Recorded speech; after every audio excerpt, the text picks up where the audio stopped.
Ibrani 3:1-4 Ibrani 3:1-4 Oleh karena itu, saudara-saudara yang kudus, yang mengambil bagian dalam panggilan surgawi, pertimbangkan Yesus Kristus, Rasul dan Imam besar dari pengakuan kita, setia pada apa yang membentuknya, seperti Musa juga di seluruh rumahnya.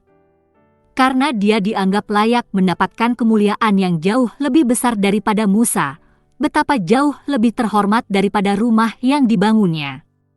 Karena setiap rumah dibangun oleh seseorang, tetapi yang membangun semuanya adalah Tuhan. Ibrani 3:1-4 Komentar, Kristus lebih tinggi dari Musa. Ibrani 3:4-13 Karena setiap rumah dibangun oleh seseorang, tetapi yang membangun segala sesuatu adalah Tuhan. Dan memang, Musa setia di seluruh rumahnya, sebagai seorang hamba, untuk kesaksian tentang hal-hal yang diberitakan, tetapi Kristus, sebagai putra, atas rumahnya sendiri, rumah yang manakah kita, andai saja kita tetap teguh memegang keyakinan dan kemuliaan pengharapan sampai akhir.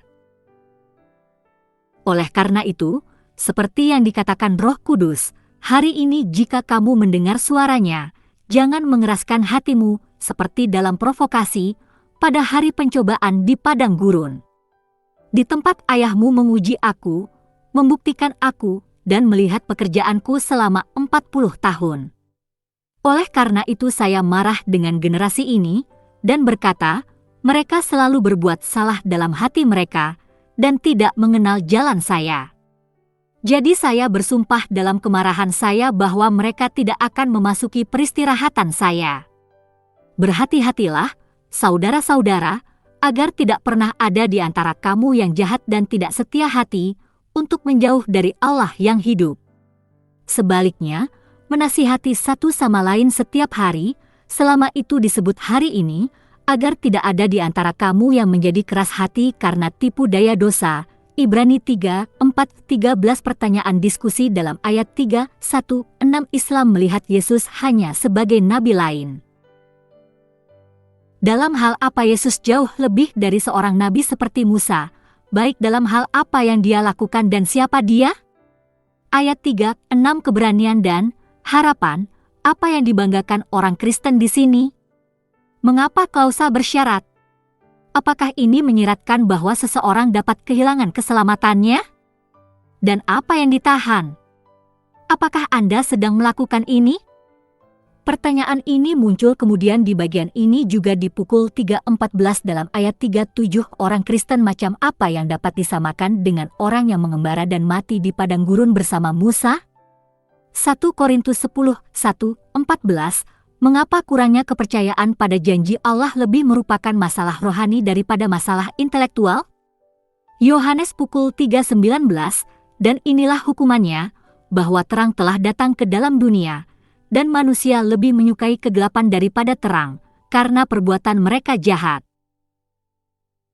Pernahkah Anda memberitahu seseorang bahwa Anda yakin akan melakukannya? Ke surga? Dalam ayat 3:12-13 berangkat dari apa? Apa yang dapat membantu agar orang Kristen tidak hanyut? Dalam ayat pukul 3:14 bagaimana ayat ini mempengaruhi jaminan keselamatan seseorang? Bagaimana Anda tahu jika Anda telah menjadi bagian dari Kristus? Ibrani 3:18-19 Apakah korelasi antara ketaatan dan iman? 4:1 Takut apa? Takut kenapa? Dan apa gunanya rasa takut itu? Ibrani 4:1-13 Apa persamaan alegoris dari perhentian bagi orang Kristen? Ibrani pukul 4:11 Bagaimana seseorang dapat melakukan segala upaya untuk memasuki perhentian itu jika pengerahan tenaga bertentangan dengan gagasan istirahat?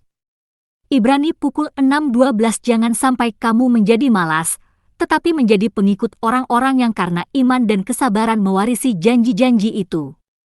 Roma 4:4-5 Sekarang bagi orang yang bekerja, upahnya tidak diperhitungkan sebagai kasih karunia, tetapi hutang. Tetapi bagi dia yang tidak bekerja, tetapi percaya kepada Dia yang membenarkan orang fasik, imannya diperhitungkan sebagai kebenaran. Ayat 4. Menurut Anda bagaimana firman Allah itu hidup? Kelas dalam ayat 3:1, Rasul, seorang inisiator, sebagai seorang misionaris yang pertama membawa pesan ke lokasi baru, Yesus adalah inisiator keselamatan kita selain menjadi imam besar kita. Ayat 3:2 penekanan pada kesetiaan Yesus ditempatkan sebagai contoh yang harus diikuti, karena orang Kristen didorong untuk menjaga keberanian dan harapan yang kita banggakan. Versus 6 Ibrani 3:3-4 menyiratkan ketuhanan Kristus ayat 3:12, 4:1 ayat-ayat ini memperingatkan tentang kemurtadan. Tetapi yang mereka maksudkan adalah apakah Anda bertahan atau jatuh, itu terserah Anda.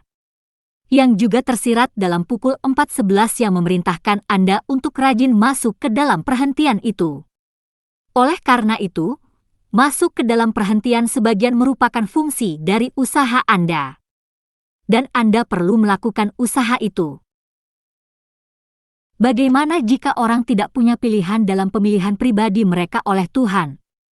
Apa gunanya rasa takut? Itu tidak akan ada gunanya. Karena jika Anda pikir Anda tidak terpilih, maka tidak ada yang dapat Anda lakukan.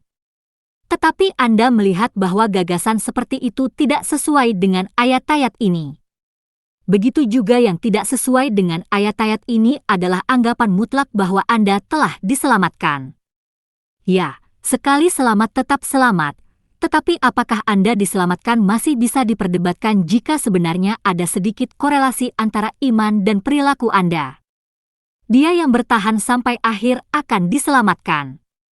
Apa yang disiratkan oleh ayat-ayat ini adalah bahwa rasa takut dapat memainkan peran positif dalam mengembangkan iman yang langgeng. Tapi, seperti yang saya sebutkan di bawah, jangan bingung konsep ini dengan keselamatan oleh perbuatan. Karena objek iman bukanlah perbuatan seseorang.